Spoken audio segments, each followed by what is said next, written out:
Welcome to the Learning Pines YouTube. We hope this video helps. Create your account with your legal name, email, and a strong password. Enable two-factor authentication and biometric login for security.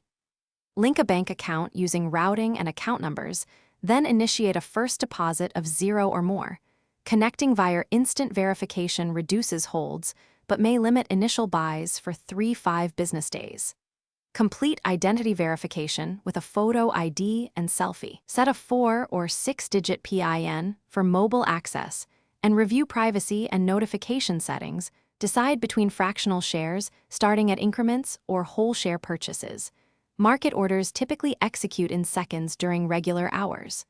Use limit orders to specify a maximum buy price and stop orders to sell if a security drops to a trigger price.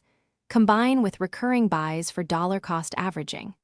Review extended hours sessions, which can have wider spreads and less liquidity. Remember, the app advertises commission-free trading, but you still face spreads, SEC fees, or transfer charges on rare occasions. Use watch lists, price alerts, and the app's analytics to monitor positions and set notification thresholds for gains or losses. Rebalance at least every 6 months or after major allocation drift. Taxable events generate a Form 1099.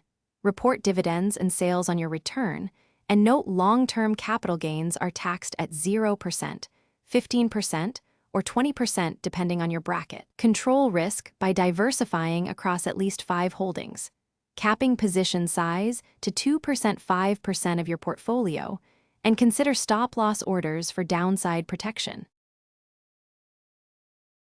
Thanks for watching. Consider subscribing if we helped you.